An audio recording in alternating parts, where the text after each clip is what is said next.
Hi everyone, welcome. This is Eric Rodabois, EPGD Attorneys at Law PA, EPGD Business Law here in Miami, Florida. And this is another true story. And this one's really interesting because it touches on immigration and it touches on employment contracts and most importantly, non-compete agreements. Okay, so check this out.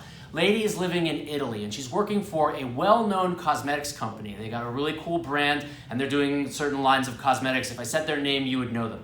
And so they end up sending her to the United States. Now it's a family-owned business. They're all living in Italy doing their thing. And they send one of their key employees who happens to be bilingual. It's important, don't underestimate how important English is coming to America. So they send her to the United States. They send her to Fort Lauderdale and they have her set up the U.S. wholly owned subsidiary. And she's under one of the treaty investor visas. Actually, she's not the investor. She's the key employee.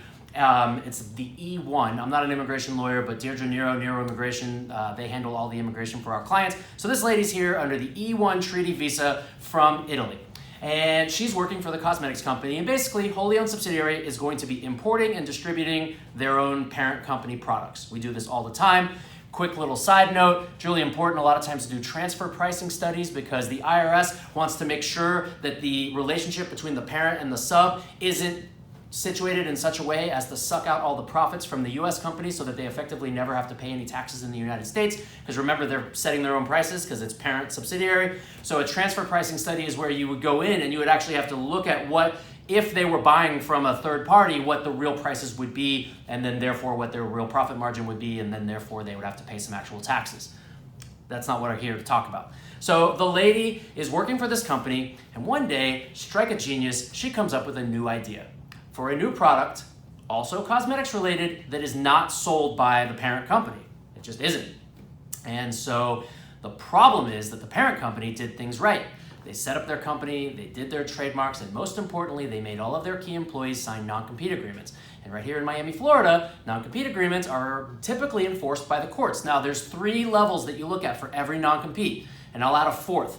Number 1, this is the 4th one, what law? So here we're in Florida law. But I could write a contract that says New York law, or if I had employees in California, it could be California law. So that's important. You need to know the law of where you are, and all 50 states have slightly different ones.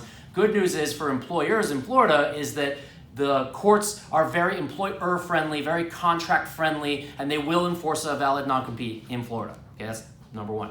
Number 2, what is the time limits? Are we talking 3 years, 5 years? 5 years has been held to be valid in Florida. 10 years might be a little too much. 18 months, pretty much always enforced. How about geography?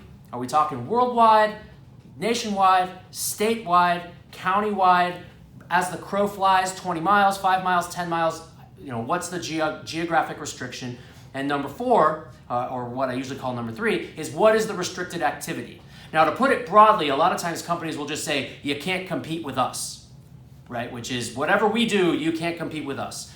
That might be considered a little too broad. They might even narrow it down to you can't work in the cosmetics industry in this case, okay? Whatever it is.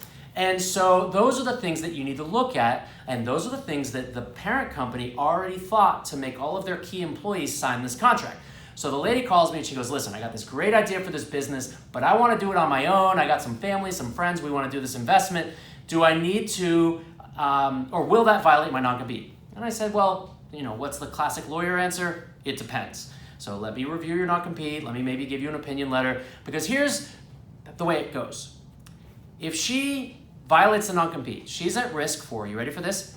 Getting sued, getting fired, losing her visa, right? And getting kicked out of the United States. Because her visa, the E1, is directly tied to her employment. So she gets fired for cause. I think any court would agree that setting up a competing business behind your company's back, doing something that's straight up in their field. It's not like she created an idea for a new, she wants to do, a completely unrelated type of business. I mean, it's pretty clear that it's just a different product in the same field of, in this case, cosmetics. So violate the non-compete, she gets sued. Like I said, gets fired. Like I said, maybe gets deported, right? So the world comes crumbling down, and that's not even including at the end of that lawsuit what the damages might look like, et cetera, et cetera. So, to the point, be careful if you have a non-compete, and if you do, it's better to be eyes wide open. Now, we might be able to set up some sketchy structures where she keeps her name off the internet and we kind of do it through other people, but she's running a risk, and what I'm going to do is have to advise her of that risk. And maybe it's worth it, maybe it's not. But if any of you guys have questions about non-competes, EPGD, attorneys at law, and I'm happy to answer them for you. Thank you.